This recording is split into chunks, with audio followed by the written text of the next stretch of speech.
They found the bones by accident. In March 1962, 3 council workers were sent to clear an abandoned property on the edge of Brackenmore, a small industrial town in northern England. The house had been empty for years.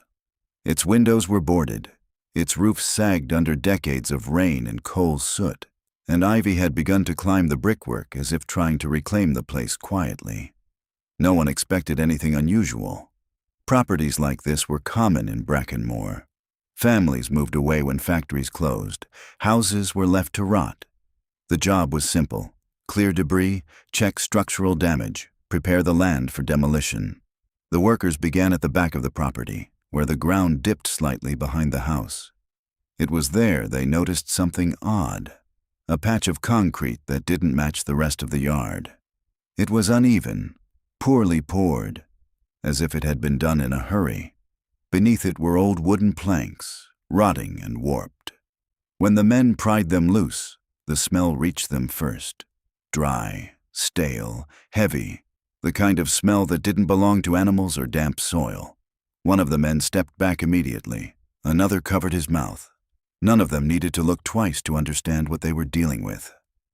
Behind the house was a well, and inside the well were bones, not scattered, not broken, arranged. The skeleton lay deep in the shaft, curled tightly, knees drawn toward the chest. The skull had long been stripped of flesh, yet it rested neatly between the arms, as if placed there with intention. There were no marks on the stone walls, no scratches, no signs of panic or struggle. Whoever had died in that well had not fought to escape. The police arrived within the hour. Detective Inspector Harold Wainwright stood at the edge of the opening, peering down into the darkness. He had spent over 20 years on the force. He had seen bodies pulled from rivers, crushed under factory machinery, mangled on railway tracks. This was different. Accidents were chaotic. This was orderly. A cloth shoe was recovered beside the remains. A woman's shoe, still holding its shape after years underground. Wainwright felt a familiar tightening in his chest, the instinct that told him this was not an isolated death. Wells were not burial places. Wells were hiding places. By the end of the day, the site was sealed.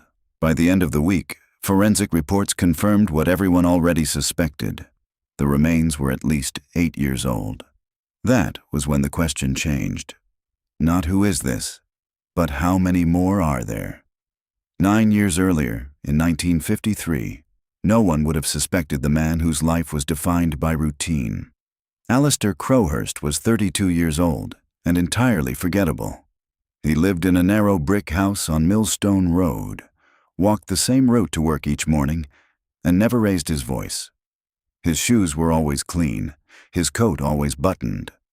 At the municipal records office, he was valued for his precision.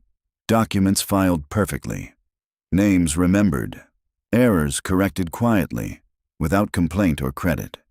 People trusted Alistair Crowhurst because he gave them no reason not to.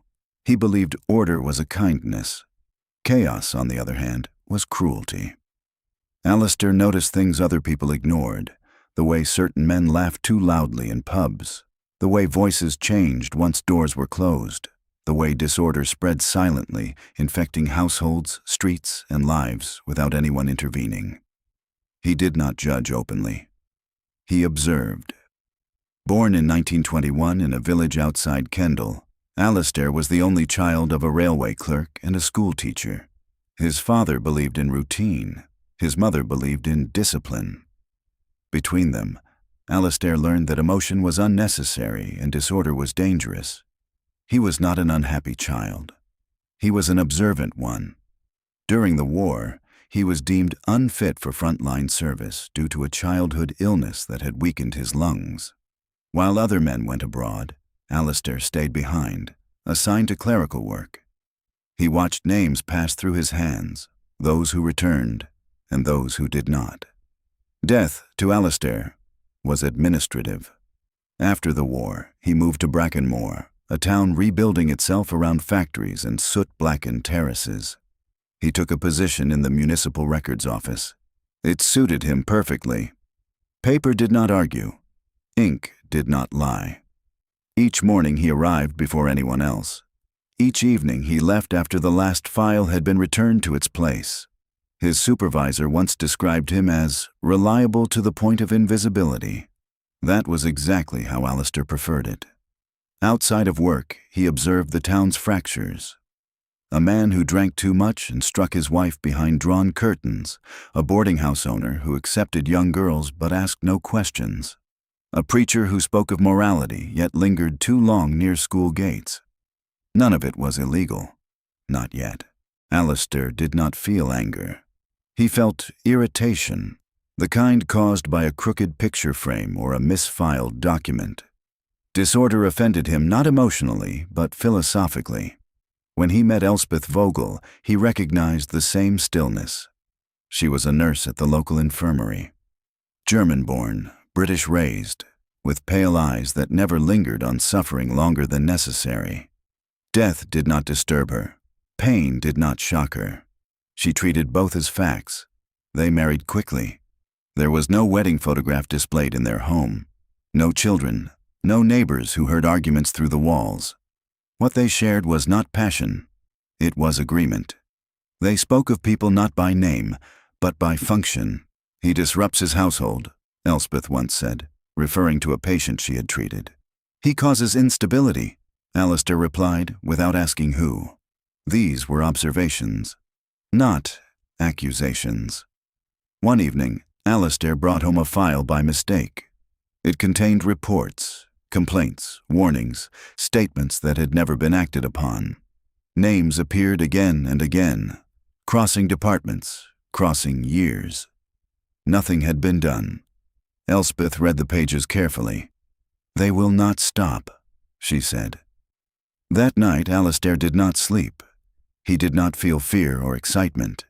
He felt clarity. For the first time, he believed that removing disorder was not only necessary, but humane. And somewhere beneath the soil of Brackenmore, a well-weighted